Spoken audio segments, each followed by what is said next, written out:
Hello guys and welcome to my channel and this is Papa Dave. So for today's video guys, ituturo ko sa inyo kung paano kayo makakapag-land ng first online job ninyo dito sa work from home. Para to sa mga beginners na gusto maging freelancer or virtual assistant. So dito guys, ang kagandahan sa niche natin dito sa e-commerce.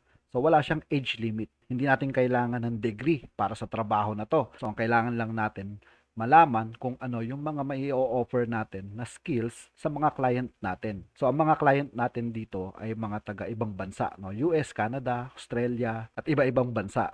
So dito ang magiging trabaho natin ay maglilista tayo ng mga products sila sa mga e-commerce store nila. Okay guys, kung bago ka lang dito sa ating YouTube channel, please subscribe and hit the notification bell para updated ka sa mga tutorials natin. Okay, kung interesado ka naman manood ng mga in-depth tutorials, courses dito sa mga trabahong ginagawa namin sa e-commerce, pwede kang mag-sign up dito sa va4ecomcourse.com. For only 499 pesos, mapapanood mo na lahat ng mga courses na ginagawa namin dito sa e-commerce. So visit lang tayo sa va4ecomcourse.com. So bago tayo magsimula, kung wala ka pang experience, wala ka pang idea about dito sa work from home, dire-recommend ko na panoorin nyo dito sa channel natin sa Online Jobs Philippines, yung masterclass. So nandito yan, no, from A to Z para malaman nyo yung mga dapat nyong i-ready bago kayo mag-start mag-work from home. Okay, so ito yung preparation na gagawin natin para dito sa target natin, no, na makakuha agad tayo ng work from home. So ito yung mga ihahanda natin. Unang-una sa onlinejobs.ph. So, kailangan natin ng resume. So, sir, ba't kailangan ng resume? Kasi dito sa onlinejobs.ph, may mga client dito or may mga agency rito na nanghihingi sila ng resume. So, pero ipapakita ko sa inyo kung ano yung resume na gagawin natin. Dahil nga, yung trabaho natin ay data entry at online research lang, so basic lang yung resume na gagawin natin. Okay, so ito yung sample ng resume na ginawa ko. So, yung resume na to, huwag kayong mag-alala dahil ChatGPT lang yung gumawa nito. Okay, so ito yung nilagay ko sa resume ko, no? Yan. Pangalan, professional summary, tapos yung core skills, mga experience, education, certification, itong mga tools na ginagamit natin na lahat ng to matututunan nyo yan dito sa channel natin. Okay? So, paano ko siya ginawa? So, pumunta ako sa ChatGPT, tapos nag-type ako dito. So, lalakihan natin, no? Nag-type ako dito ng create a resume for eBay dropshipping job with bullet point. Yan. So, dahil ang target natin bilang isang newbie, lalo na sa mga walang experience, so mag-start tayo dito. No? Ito yung gagawin nating reference, yung eBay dropshipping. Tapos, kiklik natin yung enter. So, gagawa na si ChatGPT ng resume natin. So, ang gagawin nyo na lang dito, i-edit nyo na lang. No? Ito yung mga skills na ilalagay niya rito. Skills and expertise, may makikita nyo yan dito. No? Tapos, dito yung professional experience, pwede natin i-edit yan. So, ang gagawin nyo na lang dito guys, no, gagawin nyo na lang simple yung mababasa nyo or makikita nyo rito kay ChatGPT. Yan. Tapos, i-edit nyo na lang ng konti, kagaya ng ginawa ko dito. So, pwede nyo itong i-post, tapos kopyahin nyo yung inilagay ko. Tapos, manood tayo ng skills dito sa channel natin. Meron tayong mga crash course, meron tayong mga full course. So, check nyo na lang dito sa channel natin. So, once na okay na yung resume natin. So, dito sa onlinejobs.ph, so makikita nyo dito guys, no, upload resume. Yan, para hindi na nanghihingi yung client sa inyo, hindi nyo na siya i-attach. So, nandito na siya. Pwede na natin siyang i-upload. So, ngayon, pagdating sa profile, kung ano yung gagawin natin sa Upwork, yun din yung gagawin natin dito sa onlinejobs.ph. So, dahil nga, naka-ready na yung resume natin, pupunta tayo sa susunod. Gagawa tayo ng winning profile dito sa Upwork. Okay? So, sa paggawa naman ng profile, pwede nyong kuhanan ng idea yung ipapakita ko sa inyo. Okay, so dito sa Upwork, ito yung magiging tagline nyo. Nakikita nyo rito yung e-commerce specialist, product sourcing, online store manager. Tapos, pagdating sa hourly rate ninyo, pwede nyo munang ilagay sa pinaka-basic na $3 per hour. Tapos, ito yung mga description. So, kung ano yung mapapanood nyo na skill, halimbawa, product research, title builder, meron tayong product lister. So, yan yung mga ilalagay natin dito sa skill set natin. Okay? Kasi isang skill set ng dropshipping, ipapakita ko sa inyo mamaya. So, after ng tagline, meron tayong description. So, pwede nyo itong kopyahin, pwede nyo kuhanan ng idea to para mamaya kapag gumawa na kayo ng profile nyo, meron kayong pagbabasihan. Okay? So, sa portfolio naman, mag-screenshot tayo ng mga products. Sa products, para makakuha kayo ng sample, pupunta kayo dito sa channel natin. Meron tayo ritong members only video. So, hahanapin lang natin dito yung Shopify. Yan. So, pupunta tayo rito sa Shopify. Click natin kahit anong mga video dyan. Tapos, scroll down nyo lang. Yan. Click natin dito yung description. Makakakita tayo dito ng sample product hands-on. Itong link 3 na to, makakapag-download kayo ng mga sample products dyan na pwede nyong screenshot para mailagay sa portfolio nyo.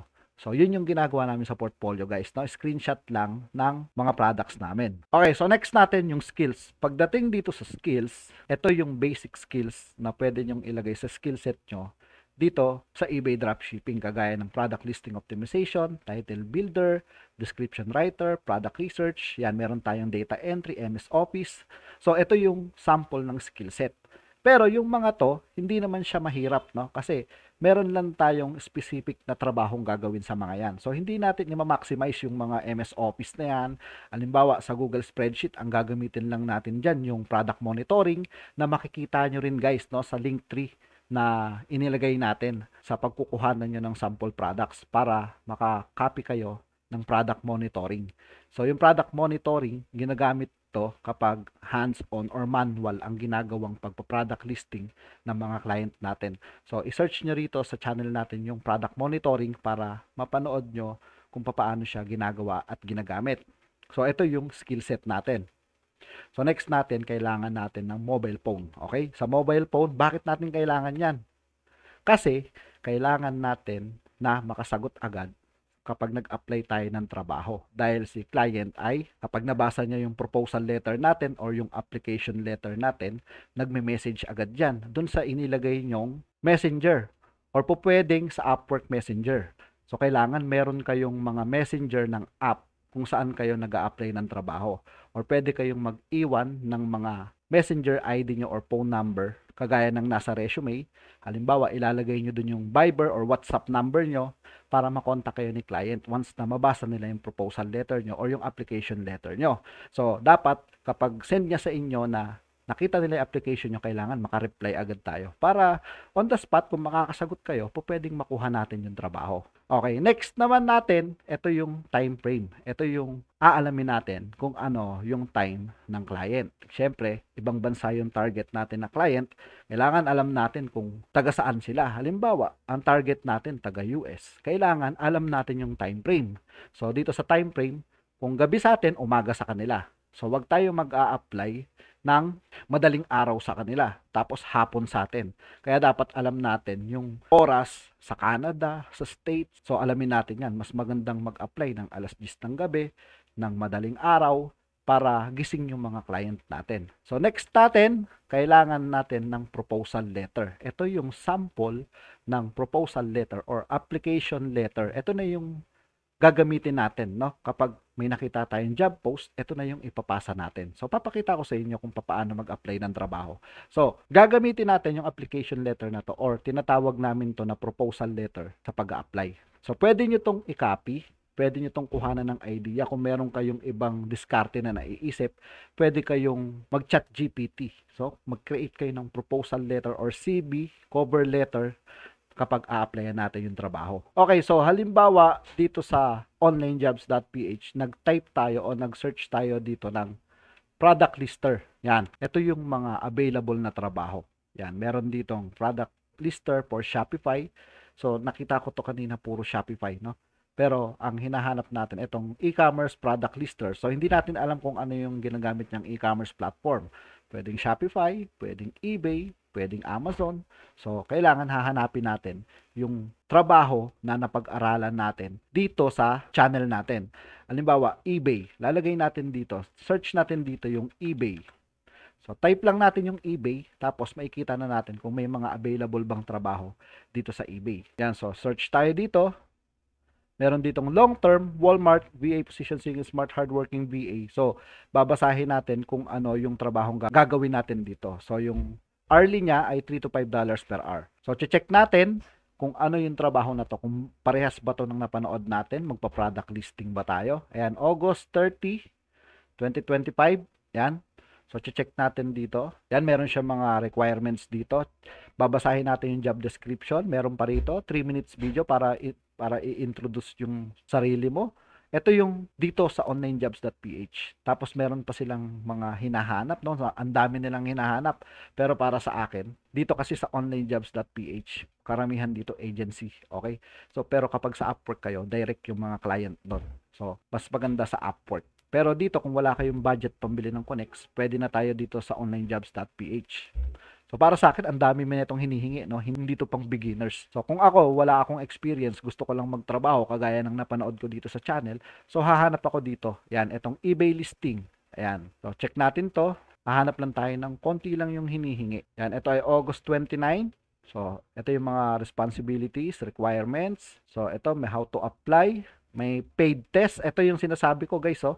4 to 6 hours fixed fee. Meron kayo ritong parang trial. Okay? May trial kayo. Paid yung trial dito. Yung gagawin nyo dito sa trabaho na to, makikita nyo dito sa channel natin. So, papakita ko sa inyo, no? Okay, dito sa Online Jobs Philippines, scroll down nyo, no? Makikita nyo rito yung mga product listing. Ito, mga crash course.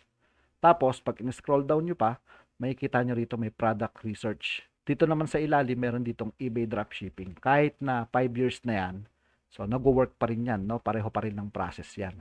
So, makikita nyo rito yung ibang mga course, mga crash course, kung ano yung ginagawa namin sa chat support, yan, makikita nyo yan dito. Kaya, mag-explore tayo dito sa channel kung gusto nyong matuto ng trabaho. Tapos, dito naman sa pinakailalim, meron tayong mga e-commerce platform para malaman nyo kung paano maglista ng mga products sa mga Depop, Facebook, Poshmark.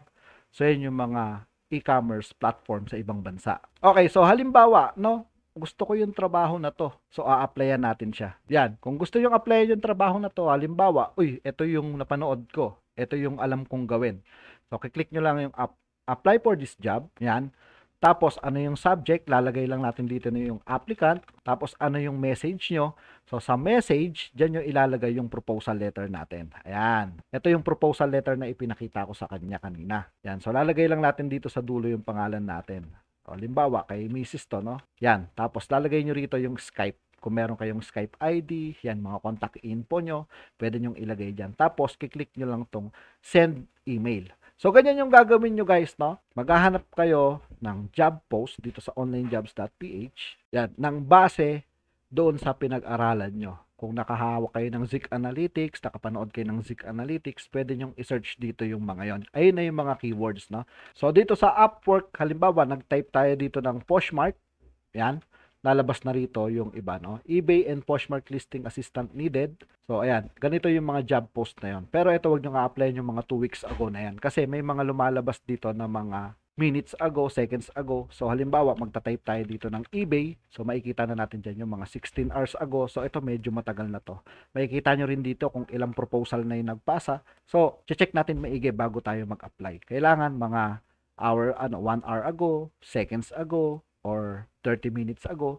So, kailangan natin na sinasabi ko kanina na magising ng maaga kung anong oras gising yung mga client para makakita tayo ng mga bagong job post dito sa Upwork. Ayan, meron dito 20 hours, 23 hours ago, eBay dropshipping. So, ito yung mga sinasabi kong target natin na trabaho. So, ang gagawin nyo lang dyan, kiklik nyo, tapos kailangan nyo rin kasi ritong bumili ng Connects. So, kung meron kayong Connects, ang lalabas dito, apply for this job. So, dahil nga ito ay yung dami natin na account dito sa Upwork, so, pag-apply nyo dyan, ilalagay nyo lang yung proposal letter na ipinakita ko sa inyo kanina. So, ganun lang yung gagawin natin lagi, no?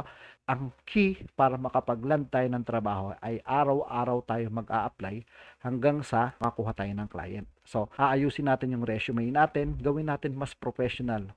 Manood tayo sa YouTube kung paano gumawa ng simple, professional resume. Tapos paggawa ng profile, so pinakita ko naman sa inyo. So susundan nyo lang yung ginawa ko. Tapos mag-a-apply tayo na mag-a-apply. I-edit nyo yung proposal letter natin dun sa tingin nyo na mas maganda sa paningin nyo na mas mapapansin ng client. Pero ito yung pagkakasunod-sunod ng gagawin nyo para makapag-land agad tayo ng trabaho. Okay guys, no, sana nakatulong sa inyo yung video na to. So yun lang po at maraming salamat.